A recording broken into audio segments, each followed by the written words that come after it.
Hello all അസ്സലാമു അലൈക്കും, welcome back to my channel. അപ്പോൾ ഇന്നത്തെ റെസിപ്പി എന്ന് പറയുന്നത് നല്ലൊരു ചക്ക ചില്ലി റെസിപ്പിയാണ്. നല്ല ടേസ്റ്റാണ് കഴിക്കാനായിട്ട്. മാത്രമല്ല സിമ്പിളായിട്ട് തന്നെ വീട്ടിൽ തയ്യാറാക്കാവുന്നേ ഉള്ളൂ. അപ്പോൾ നമുക്ക് എങ്ങനെ ഉണ്ടാക്കുന്നതെന്ന് നോക്കാം. അപ്പോൾ ഈ ഒരു റെസിപ്പിക്ക് നമുക്ക് ആദ്യം തന്നെ ആവശ്യമായിട്ടുള്ളത് ഇടിച്ചക്കയാണ്. അത് നന്നായിട്ട് കഴുകി വൃത്തിയാക്കി ഈ ഒരു സൈസിൽ അരിഞ്ഞെടുക്കുക, ചെറുതായിട്ട് അരിഞ്ഞെടുക്കുക. എന്നിട്ട് അതിലേക്ക് നമ്മൾ ആവശ്യത്തിനുള്ള ഉപ്പ് ആഡ് ചെയ്ത് കൊടുക്കുക. ഇനി നമ്മൾ ഇതിലേക്ക് ആഡ് ചെയ്ത് കൊടുക്കുന്നത് ഇഞ്ചി വെളുത്തുള്ളി പേസ്റ്റും അതുപോലെ തന്നെ കുറച്ച് അരിപ്പൊടി കൂടെയാണ് ആഡ് ചെയ്ത് കൊടുക്കുന്നത്. നമ്മുടെ ചക്കയുടെ വലുപ്പത്തിനനുസരിച്ച് എല്ലാം ആഡ് ചെയ്ത് കൊടുക്കുക.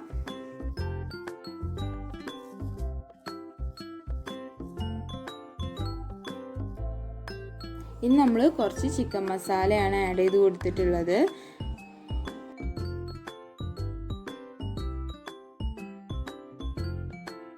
ഇനി നമുക്ക് കുറച്ച് മുളക് പൊടി കൂടെ ആഡ് ചെയ്ത് കൊടുക്കാം. ഞാനിവിടെ കാശ്മീരി മുളക് പൊടിയാണ് യൂസ് ചെയ്തിട്ടുള്ളത്. നിങ്ങൾക്ക് വേണമെന്നുണ്ടെങ്കിൽ സാധാ മുളക് പൊടിയും യൂസ് ചെയ്യാം. ഇനി ഇതിലേക്ക് നമ്മൾ കുറച്ച് കോൺഫ്ലവർ കൂടെ ആഡ് ചെയ്തിട്ട് നന്നായിട്ട് തന്നെ ഒന്ന് മിക്സ് ചെയ്ത് കൊടുക്കുക.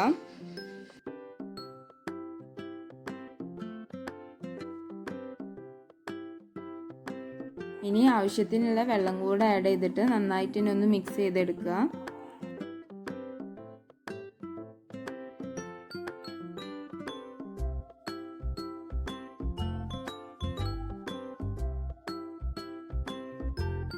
അപ്പോൾ ഇതാ നമ്മുടെ ചക്ക ഇവിടെ റെഡി ആയിട്ടുണ്ട് പൊരിക്കാനായിട്ട്. ഇനി നിങ്ങൾക്ക് വേണമെന്നുണ്ടെങ്കിൽ ഒരു 5-10 മിനിറ്റ് ഒന്ന് റെസ്റ്റ് ചെയ്യാനായിട്ട് വെക്കാം.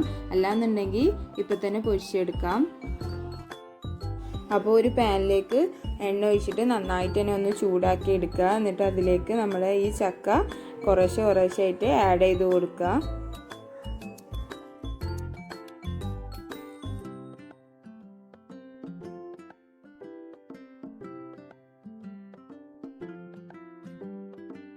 ഇനി ഇതിലേക്ക് ആവശ്യമായിട്ടുള്ള കരിവേപ്പിൻ്റെ ഇല കൂടെ ആഡ് ചെയ്ത് കൊടുക്കുക. എന്നിട്ട് നന്നായിട്ട് തന്നെ ഒന്ന് ഫ്രൈ ആക്കി എടുക്കുക.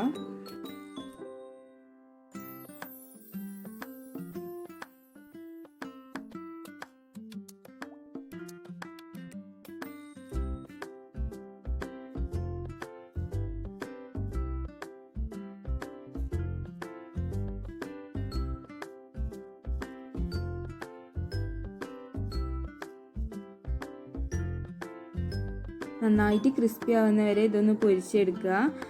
എന്നിട്ട് നമ്മളിത് വേറെ പാത്രത്തിലോട്ട് മാറ്റിയെടുക്കുകയാണ്. എന്നിട്ട് ബാക്കിയുള്ളത് ഇതുപോലെ തന്നെ പൊരിച്ചെടുക്കുക.